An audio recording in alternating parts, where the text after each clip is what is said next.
Hi, welcome everyone. This is going to be a guide on how to play chess, whether you are new to the game, eager to learn more, or have a child showing interest, I got you covered.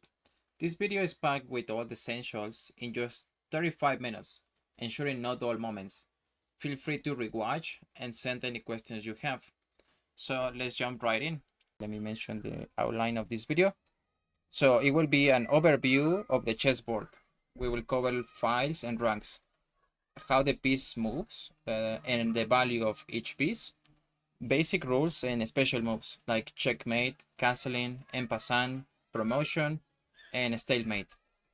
I will also mention illegal moves and tips for new players, which is control the center, develop pieces, and king safety. All right, let's start by taking a look at the chessboard. Online, you don't have to really do this because it's happening automatically by the system, but we're still gonna show it. So the board consists of 64 squares. If you multiply 8 by 8, you get the 64 squares. Now this alternates between light and dark colors. We have dark and light colors, one of each. Each player has 16 pieces. We have one queen, one king, two rooks, two knights, and two bishops, and 8 pawns. As you can see, the board is symmetrical. So where a pawn is here, it's going to be here as well. Where the bishop is here, it's going to be here as well. So every piece is adjacent to each other on the board. Okay. Remember, the bottom right square should always be a light square. So this is happening across all chessboards. The vertical columns are called files. Okay, this is the A file, B file, C file, D, E, F, G, and H file. And the horizontal are called ranks. That is how we talk about it. Or the horizontal rows are called ranks, number 1 to 8. So we have the 1, 2, and so on. Okay, so that was the chessboard. Now let's introduce the king. The king moves one square in any direction. The king is crucial to protect, as if you lose it, then the game is over. So this king can move to every direction, as I am pointing out, and it can only move one square. The same thing happens with this king. However, now we reach this position where I cannot move into a position where my king cannot be captured. So if I even try here, I just cannot do it. I cannot move to any of these squares, as this king is protecting or is covering these 3 squares. That would be an illegal move. The value of a king is infinite, as if we lose it, the game ends. It's checkmate. You get checkmated. Now let's talk about the queen. It moves any number of squares in any direction. She is the most powerful piece on the board. So I can move here, here, go here, here, here, here, here, here. Oh, I already drew that one. So let's say that I move now to this square, and I have now new possibilities of moving to every direction horizontally, vertically, or diagonally. So I have all these options. And okay, the value of a queen is 9 points. Okay, now the rook has a value of 5 points. It moves any number of squares horizontally or vertically. So for example, I can go here, and now I have reached a new position, and I can maybe go here, here. I can decide to go up to this square, or maybe here. So I don't have to stop in any particular square at this point, but yeah, I can move horizontally or vertically. The difference between the rook and the queen is that I cannot move diagonally like this. Okay, now the knight or the pony is not really a pony or a horse, it's a knight, but it looks like a horse. So okay, you can, it's fine if you say it like that. Now this one moves in L shape. It moves maybe one square and two horizontally or in perpendicular shape. So, but you always have to draw an L to imagine how the knight is moving. For example, this knight is covering right now 1, 2, 3, 4, 6, 7, 8 squares. There is something important about the knight. So right now it's in a dark square. Every time the knight jumps, it's going to change colors. So now I'm gonna jump with the knight, and I have to make a move here. And every time it changes a square, it's going to land in a different color of the square, right? So now I am on a light square.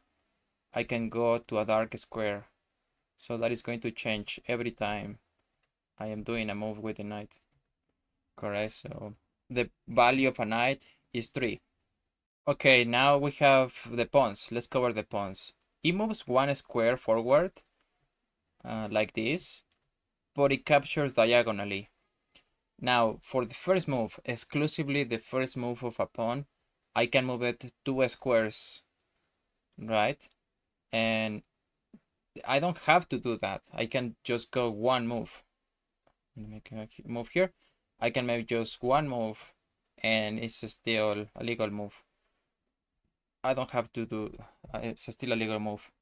So another rule to remember about the pawns is that it gets, once it gets to the other side of the board, it gets promoted to any piece of any piece that you choose.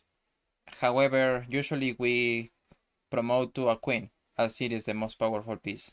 So I'm gonna make that move here. So to illustrate the point, it's gonna promote here.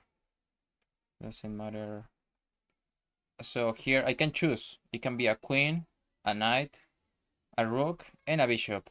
I will show you later why you shouldn't choose to promote to a queen all the time. There is exclusive rules. But yeah, usually you want to get a queen. And now it's like a prize you get once you promote. Once you get that pawn to the other side of the board. Okay, so the value of a pawn is 1. Okay, the bishop. It moves diagonally for any number of squares. Each bishop stays on its color throughout the game, and the value is 3 points. Okay, so this bishop, as you notice, this is a light square bishop. I cannot move it and change it to a dark square, so I have another bishop for that, a bishop that is going to be in the dark squares.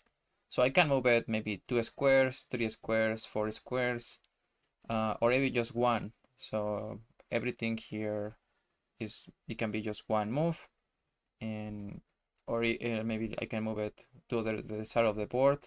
It can go back. It can go maybe here. So as long as it is in the same color, that is going to be the movement of the bishop. Okay, so that is the bishop. Okay, we have a bunch of pieces here, but I want to illustrate what is the objective of the game.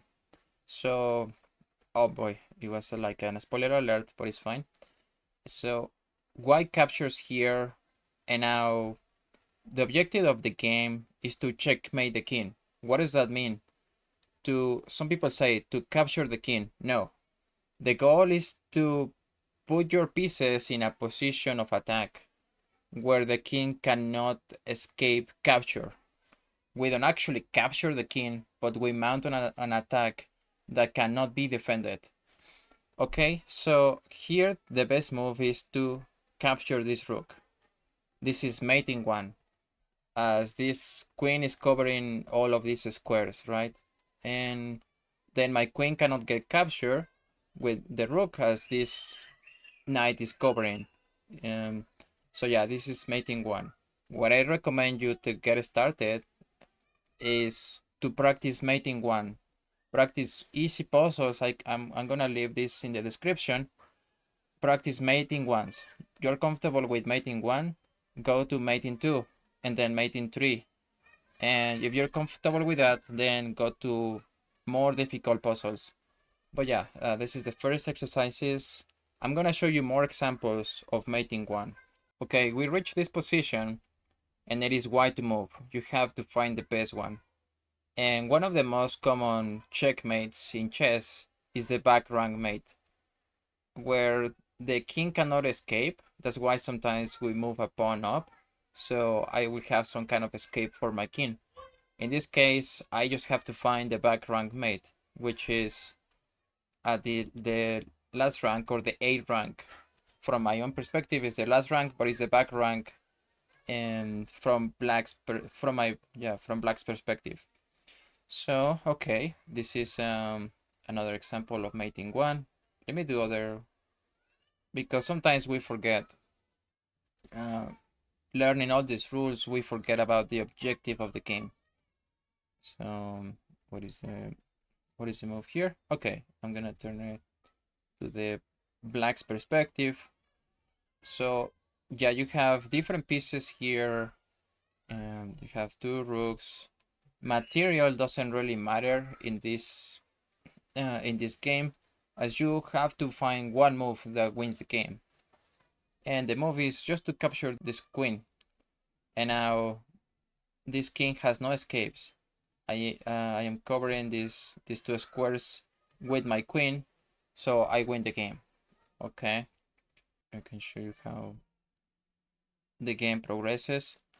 So now, if I don't find the right move, mating 1 in this position, I myself lose the game. Why? Because there is a knight here covering this square, and this queen is also potentially attacking this square, capturing this pawn, and I lose the game. However, I have potential to checkmate myself with my own pieces. And here the example is, I have the knight, which is attacking this square as well as this one. So with the help of the knight, I can safely capture this pawn and I win the game. Okay, so it's all good. Let's go over final rules. Okay, let's go over special moves. These are basic rules that you should also know. Everything is gonna come together later, but yeah, we still have to learn these rules. One special move is castling, a move that involves the king and the rook. So how does this happen? The king moves 2 squares toward the rook, and the rook moves next to the king, like so. Okay. Here in online, this happens automatically. Over the board, I recommend you to actually grab the king first, and then the rook. Because if you choose to grab the rook first, then the opponent can claim that you are moving the rook. You are not castling. So a little tip, a pro tip for that. And okay, so there are certain conditions to castle. The conditions is that neither piece has moved. So I'm gonna go back. If you move your king, then you cannot do that special move. I cannot choose to, okay, oh no, I made a mistake. So I'm gonna move it again here, and then I will choose to jump my rook. No, that cannot happen. Okay, the second condition is there are no pieces between the king and the rook. So here I already moved my knight and I already moved my bishop, so I can castle safely. And the third rule is that the king is not in check, and the squares the king moves over are not attacked. If any of these squares are under attack, then I cannot castle. So I will show you some examples of this. Okay, I have an example of castling. If we castle towards this side, which we call the king side, if you divide the board in two, let's say this half of the board from the E file to the H file, this will be the king side. And the other side of the board is the queen side, is the ABCD files. So all of these are the queen side. Now, if you castle this way, that will be short castle. But if you castle queen side, it will be long castle. A little bit of vocabulary here. So the conditions were met. My bishop and my knight are out of the way, and now I can castle safely. Okay, as well as my queen. And okay, in this example of castling, my rook has already been moved, so I cannot castle this way. What I have to do, or the only option to castle, is to do it this way, long castle. Why do we castle? To get our king to safety. So now my king is going to be more protected by my pawns as well as my other pieces. And if we don't castle, we run the risk of losing the game quickly. That's why we do castling. Okay, this is the final example I have with castling.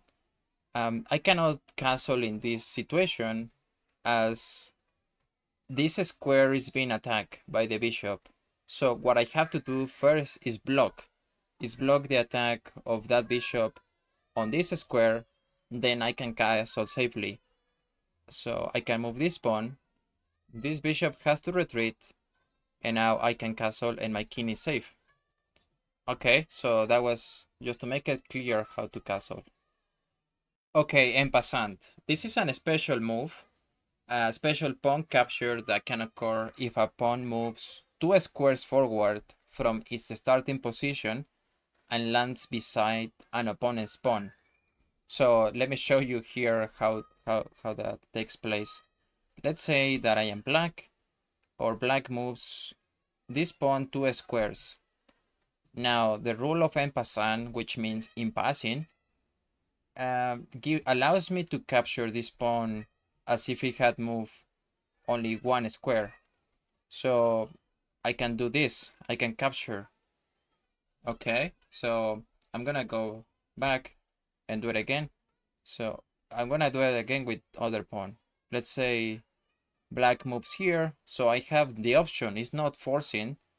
I can ignore it and I can play something else. I can put my pawn here, but yeah, the rule is I can capture. Okay, so that's it. So what happens with en passant? It can only be captured in the first initial move. So the pawn had already moved here. Let me see if I can go back. Oh no, I cannot go back.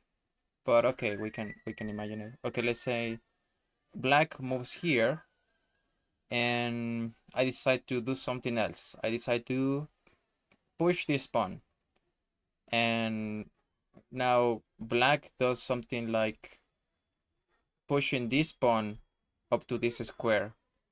Oh, you know what? I want to do en passant. No, that is not possible. It's only in the first try. Right after, it's like immediately after, you are allowed to do en passant. So the only en passant move possible is to do it here. Okay, so that is very important. The best way to remember this rule en passant is imagine that your pawn has a shoulder, has a piece next to it. So they invented this rule to make the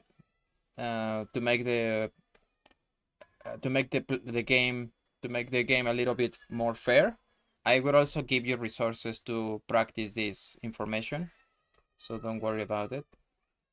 Okay, another illustration of this rule is for some reason I got my pawn here and in the a6 coordinate. Now black plays b5. I cannot capture here. It's only when my pawn is next to that one. So I can do en passant with this pawn, but not with this one. That will be illegal. So I can do it like this. Remember, imagine that your pawn has a shoulder next to it or grows a shoulder. Now, yeah, I can do that and get rid of that shoulder. Okay, that is how I remember it. Final rule to remember, which is very important. And let's say we have a rook and a bishop in this position. So I will draw the lines. I would recommend that you draw the lines of which squares your pieces are covering. So my rook is covering this line, and my bishop is covering this diagonal. So let's say I've moved it here. I move my bishop here. This move will result in a stalemate, which means a draw. The game is over. As my king is not in check, this is not checkmate, but I cannot move my king either. So this king, this square, is being covered by this bishop. I cannot move my king here because it's covered by this rook, as well as this square. So the game is over. It punishes the person that has the most advantage for not being able to finish the game accurately. So this is a third rule that you should remember, a stalemate, which is one way to draw. There are other ways to draw the game. Sometimes we don't play for a win, but we play for a draw, which is better than losing. So here, let's say it's white to play. And once black captures this pawn, we declare insufficient material. So I cannot capture my king. I cannot capture the black king with my own king. So there is not enough material to do that, and the game is over. Okay, I set up this position. And let's say that you have a bishop with white, and black has a knight. This is considered a draw. It is not sufficient material to force the opponent into a mate or a checkmate. You can give checks, but you don't have any checkmates. So this is considered a draw as well. Other example, okay, another reason why a game will be considered or declared a draw is the 50 move rule. A 50 move rule indicates that has been 50 moves where no pawn has been pushed and there hasn't been any captures. So here I cannot make any progress in the position. I cannot move any pawns with white, and black doesn't really want to push this pawn because I can capture it and the game will result in a draw. So let's say I make 50 moves, just going here, trying to make progress, but I'm not going anywhere. So after 50 moves, this will be a draw. Another reason which I will use the same position is, let's say that I will repeat the same position 3 times. So I can go here and then here, and we dilly-dally up until the time we reach the position 3 times.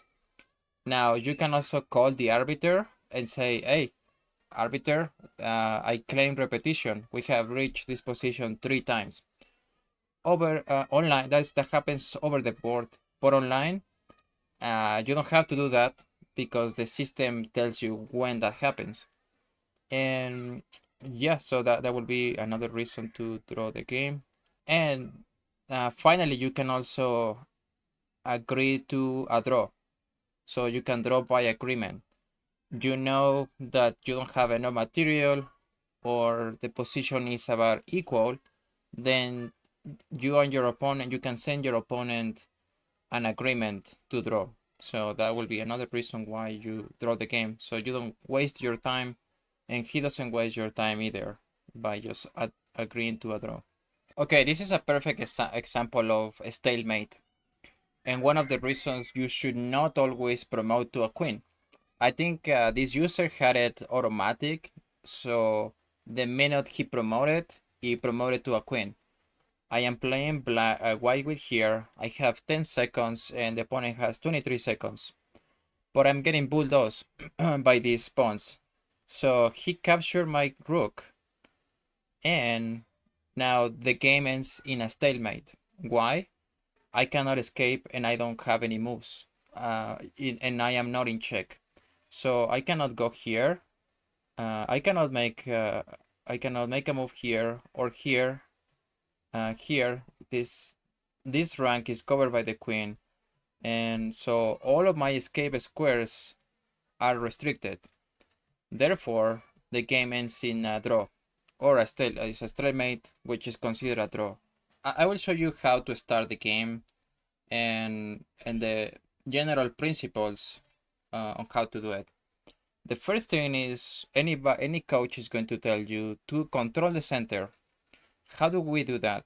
So we control the center by using your pawns and your pieces.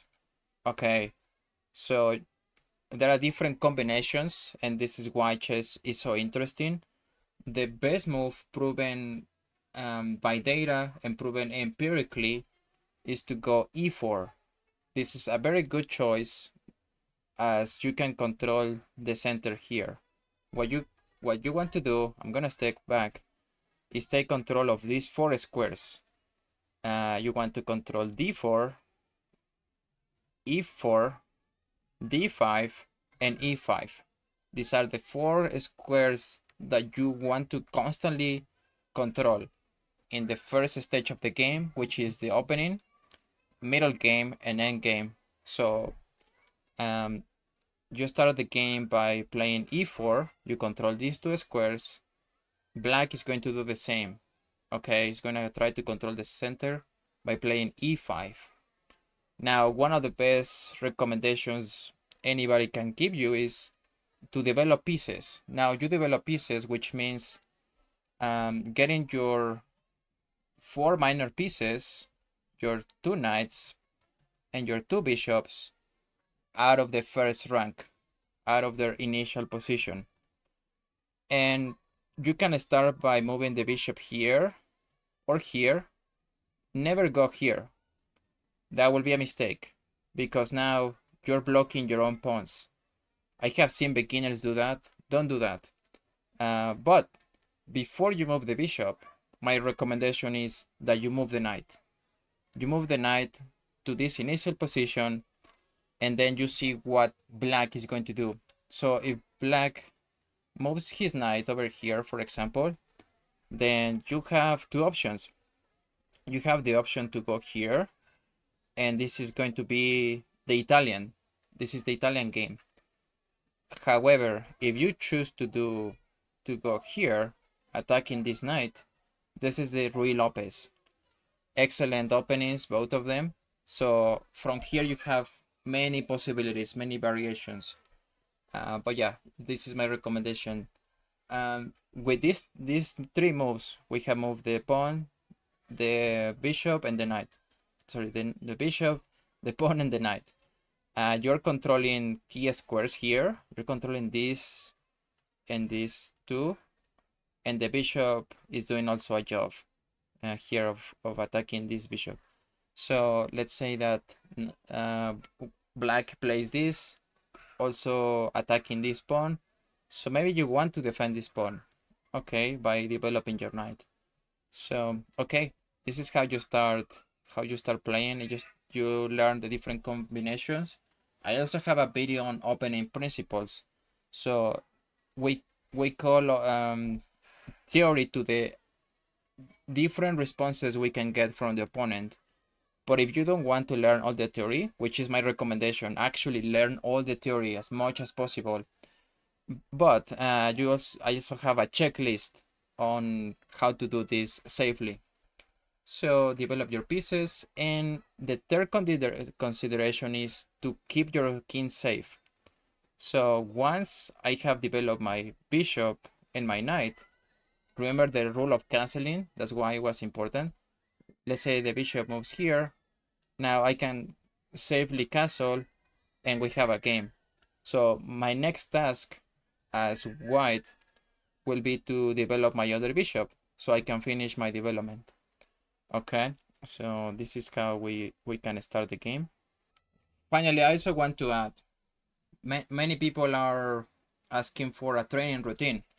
I am making videos specifically targeted for that. Some people like me don't have a ton of time to study chess, so I have developed specific routines that cover a comprehensive, it's like almost a workout to refine and shape your skills over time. And this is like learning a new language. You're not going to learn the first months. You're going to learn the basic vocabulary, the same thing here. The first month you're going to learn how the pieces move, get used to the feeling. My second recommendation is don't play against boss. Don't play against the computer. Computers, as you might know, don't think like humans. So a computer sometimes is programmed to make mistakes on purpose that a human wouldn't make. So I would recommend you play against other humans. There are many platforms to do it. Chess.com is one of them. So yeah, I would recommend you do that. So okay, I hope you like this video, this content, and please comment, like, and subscribe. And yeah, I will see you the next one.